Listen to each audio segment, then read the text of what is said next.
श्री शिवाय नमस्तु भयम। दोस्तों, जैसा कि आप सभी लोग जानते हैं कि 7 अगस्त 2026 यानी शुक्रवार को पड़ रही है सावन मास की कृष्ण पक्ष नवमी तिथि। और दोस्तों, यह वह तिथि है जो सावन मास में पड़ने वाली सबसे बड़ी तिथि है, क्योंकि यह शुक्रवार के दिन पड़ रही है और इसका बहुत ही बड़ा और विशेष महत्व होता है। पूज्य गुरु जी ने कहा है कि अगर कभी भी मौका लग जाए और सावन महीने की नवमी तिथि शुक्रवार को पड़ जाए तो आप लोगों को 11 चावल के दाने का उपाय तो अवश्य ही करना चाहिए। इन दोनों का संयोग बहुत ही कम आता है। इसी के साथ में गुरुजी ने अपने शिव पुराण कथा में बताया है कि इस दिन आपको 11 चावल दाने का उपाय तो आपको अवश्य ही करना चाहिए, क्योंकि ऐसा दिन पूरे साल में सिर्फ एक ही बार आता है। और दोस्तों, आप सभी लोग जानते हो कि शुक्रवार नवमी तिथि का अगर सबसे बड़ा कोई उपाय है तो वो 11 चावल के दाने वाला उपाय है। तो दोस्तों, इस शुक्रवार नवमी तिथि के दिन आप लोगों को इस 11 चावल दाने वाले उपाय को जरूर करना है। बहुत सारे लोग होंगे जिन लोगों ने इस उपाय को ना किया हो, मतलब पूरा साल निकल गया, उन्होंने किसी भी दिन इस 11 चावल के दाने वाले उपाय को ना किया हो। पर दोस्तों, आपके पास एक आखिरी मौका बचा हुआ है जो कि 7 अगस्त शुक्रवार नवमी तिथि के दिन है। तो इस दिन आप लोगों को इस वाले उपाय को जरूर कर लेना है। भले ही आप पूरे महीने भर इस उपाय को ना किया हो, पर अगर आपने इस सावन महीने की नवमी तिथि के दिन अगर इस वाले उपाय को कर लिया तो आपको इस उपाय को करने का वह फल मिलेगा जिसकी आपने कभी कल्पना भी नहीं करी होगी। इसीलिए आप लोग इस वाले उपाय को एक बार जरूर कर लेना है, ताकि आप लोगों के हाथ से यह मौका ना जा सके और आपको इस उपाय को करने का फल मिल सके। दोस्तों, यह उपाय पंडित जी ने अपनी अभी की ही श्री शिव महापुराण की कथा में बताया है। जी, इस उपाय को आज हम आपको बहुत अच्छे से समझाने वाले हैं। इस वीडियो को देखने के बाद इस उपाय को समझने के लिए आपको कोई और वीडियो को देखने की जरूरत नहीं पड़ेगी। तो चलिए दोस्तों, उपाय को शुरू करते हैं। देखिए, ये इस सावन महीने के शुक्रवार नवमी तिथि के दिन ये इतना खास होता है, इतना महत्वपूर्ण होता है। देखा गया है कभी कभी बड़े बड़े पूजा पाठ अनुष्ठान से जो मनोकामना पूर्ण नहीं होते, वह सावन महीने के शुक्रवार नवमी तिथि के दिन एक छोटे से उपाय करने से ही आपकी मनोकामना पूर्ण हो जाती है। और बहुत सारे लोग इस उपाय को किया भी है और उनको इस उपाय को करने का फल भी जरूर मिला है। अगर आप लोग भी इस उपाय को करना चाहते हैं तो आप इस उपाय को पहले अच्छे से समझ लेना, सुन लेना, उसके बाद करना। आपको इस उपाय का फल जरूर मिलेगा। और इस उपाय को कर लेने से आपके घर में चाहे किसी भी प्रकार की दुहक और समस्या क्यों ना चल रही हो, आपको उसका कारण भी नहीं पता है कि भाई यह समस्या किसका कारण से चल रही है, उसका भी कुछ कारण हो सकता है, जैसे पितृदोष हो सकता है या किसी भी तरह का मंगल दोष भी हो सकता है। तो इस दिन आप लोगों को ये वाला उपाय कर लेना है। यह एक ऐसा उपाय है जिस उपाय को अगर किसी विशेष दिन पर किया जाए तो भाई उस विशेष दिन का जो है वह तो हमें मिलता ही मिलता है, पर हमने उस दिन पर इस उपाय को किया है तो हमें उससे भी बड़ा फल मिलता है और फल बहुत जल्दी मिलता है, क्योंकि आप इस उपाय को बहुत ही बड़े और विशेष पर कर रहे हो। तो चलिए अब उपाय के बारे में बात करते हैं, लेकिन उससे पहले आप लोगों को यह जानना आवश्यक है कि आखिर यह उपाय किस समय करना है, किसको करना है और कैसे करना है। तो चलिए हम आगे आपको वीडियो में एक एक करके बता देते हैं। लेकिन उससे पहले अगर आप लोग हमारे चैनल पर पहली बार आए हैं या फिर मेरी आवाज आज पहली बार सुन रहे हैं तो हमारे चैनल को सब्सक्राइब जरूर कर लेना और इस वीडियो को करके कमेंट बॉक्स में श्री शिवाय नमस्तु भयम ओम नमः शिवाय जरूर टाइप कर देना।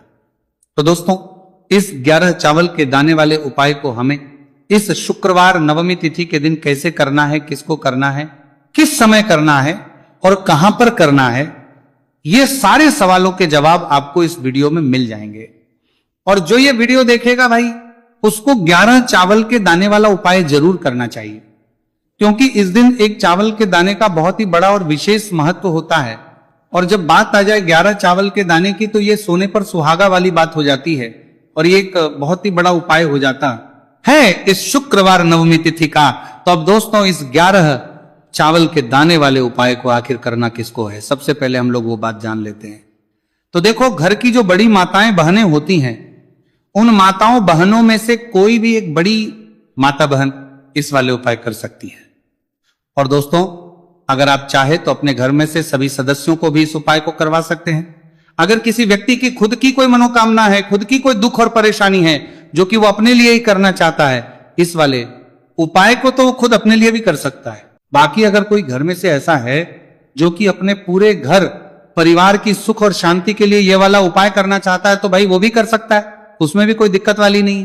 कहने का मतलब यह है कि इस उपाय को हर एक सदस्य भी कर सकता है और पूरे घर परिवार के सदस्य के लिए घर की बड़ी माताओं बहनों में से कोई एक माता बहन भी कर सकती है। माताएं बहनें अगर घर में उपस्थित ना हो या वह ये वाला उपाय ना कर पा रही हो तो फिर घर का कोई बड़ा सदस्य भी इस 11 चावल के दाने वाले उपाय को कर सकता है, चाहे फिर वह पुरुष ही क्यों ना हो, उसमें कोई भी दिक्कत वाली बात नहीं है। अब दोस्तों इस 3 बल के दाने वाले उपाय को हमें करना कहां पर है? हमें इसे शिव जी के मंदिर में जाकर करना है। बहुत सारे लोग प्रश्न करते हैं हर एक उपाय को करते समय क्या हम इस उपाय को घर पर कर सकते हैं? तो इस वाले उपाय को आप घर पर नहीं कर सकते हो। इस वाले उपाय को करने के लिए आपको शिव जी के मंदिर ही जाना पड़ेगा। उसके बाद में दोस्तों जो अगला प्रश्न निकल कर आता है वो ये आता है, इस उपाय को लेकर के आखिर इस उपाय को हमें किस समय करना है? सुबह के समय करना है कि शाम के समय करना है? तो देखो इस वाले उपाय को आप लोग सुबह के समय भी कर सकते हो और शाम के समय प्रदोष काल में भी कर सकते हो। अब अगर आप पूछो कि भाई सबसे उत्तम समय कौन सा रहेगा इस 31 चावल के दाने वाले उपाय को करने का, तो हम आपसे बस यही कहेंगे कि इस उपाय को आप सुबह के समय करेंगे तो ज्यादा बेहतर होगा। बाकी अगर प्रदोष काल शाम के समय भी करेंगे तो भी अच्छा होगा, उसमें कोई भी दिक्कत वाली बात नहीं है। तो अब दोस्तों अगली सबसे बड़ी और महत्वपूर्ण बात आती है, वो ये आती है कि सुबह अगर हम उपाय को करेंगे तो हमें कितने बजे से लेकर कितने बजे तक के बीच में करना है, और शाम के समय प्रदोष काल में करेंगे तो हमें कितने बजे से लेकर कितने बजे के बीच में करना है। तो देखो सुबह जितनी जल्दी हो सके आप उपाय को करने की कोशिश करना। बाकी अगर किसी कारणवश लेट भी हो जाओ थी, देर भी हो जाए, तो 10 या 11 बजे तक भी आप उपाय कर लेना, पर 12 बजे से ज्यादा देरी ना हो, ठीक है, इस बात का ध्यान रखना। उसके बाद में दोस्तों अगर शाम के समय प्रदोष काल की बात करें, प्रदोष काल का जो समय है होता है वह शाम के 6 बजे से शुरू हो जाता है।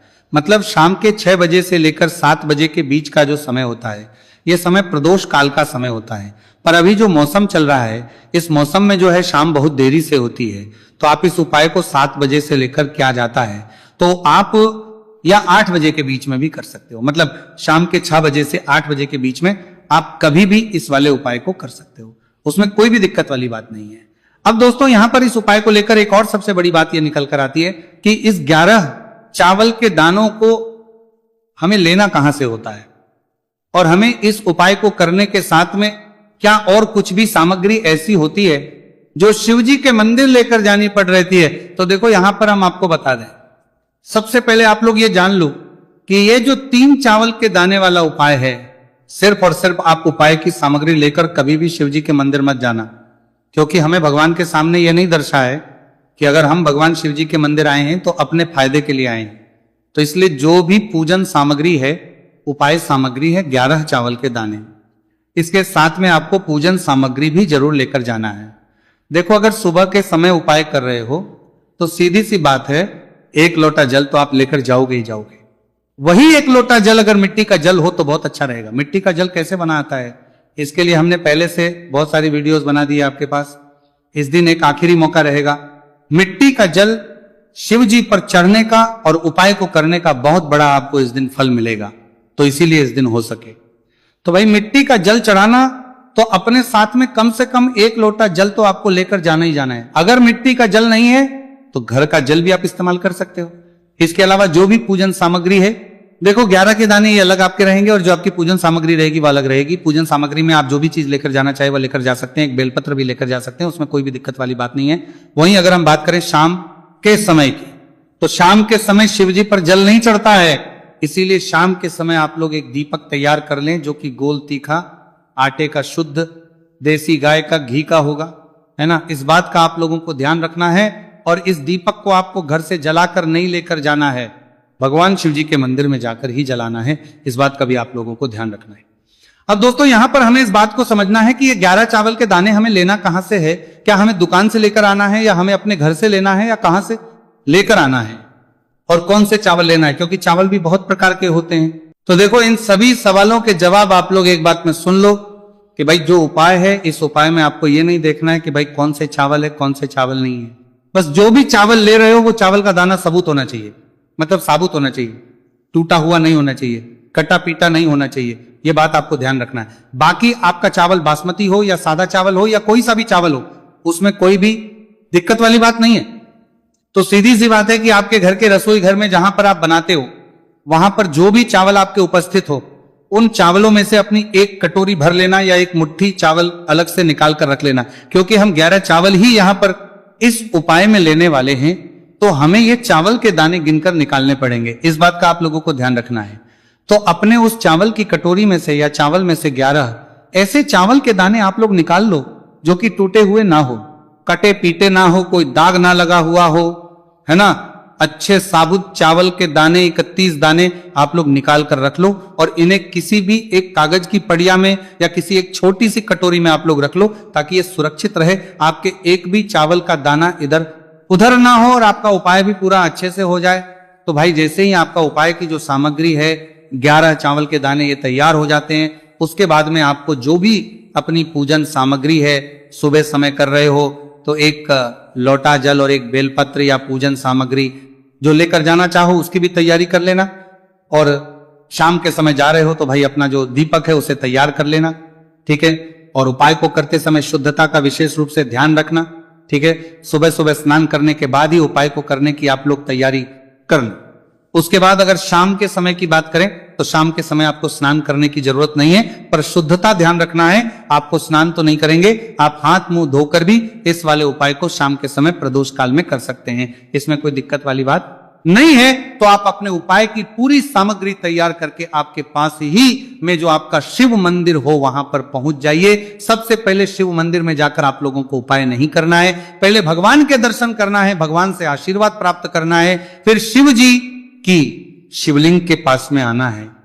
शिवलिंग के पास में आने के बाद जो पूजन सामग्री लेकर आए हुए हैं, जैसे कि सुबह गए हुए होंगे तो एक लोटा जल, और जो भी पूजन सामग्री लेकर आए हैं आप उनसे भगवान शिव जी की पूजन कीजिए। सबसे पहले तो एक लोटा जल ही चढ़ेगा, फिर आपको एक बेलपत्र श्री शिवाय नमस्तुभयम का जाप करते हुए शिवलिंग पर चढ़ा देना है। उसके बाद में आपकी पूजन सामग्री चढ़ेगी। उसके बाद में अगर दोस्तों शाम के समय अगर आप इस उपाय को कर रहे हो तो अपने साथ कम से कम एक जो दीपक है गोल बाती का जो आप अपने साथ में लेकर गए हो, उस दीपक को मंदिर में जाकर अपनी माचिस से जलाना है और उस दीपक को शिवलिंग के पास में रखना है, ठीक है। इस दीपक को रखने के बाद ही आप लोगों को अपना ये वाला उपाय शुरू करना है। और दीपक को ज्यादा पास में मत रखना, वैसे भी गर्मी पड़ रही है, भगवान शिव जी को आंच नहीं लगनी चाहिए, है ना। तो भाई जैसे ही आपकी पूजा अर्चना हो जाती है, आप भगवान शिव जी को प्रसन्न कर लेते हैं, उसके बाद शिवलिंग के पास ही में आप कहीं पर बैठ जाइए सामने, या आसपास जिस जगह पर आपको बैठना हो वहां पर बैठ जाइए और अपने वो 11 चावल के दाने अपने सामने निकाल कर रख लीजिए। क्योंकि अब यहां पर उपाय को यहां पर करने की आपको तैयारी करना है।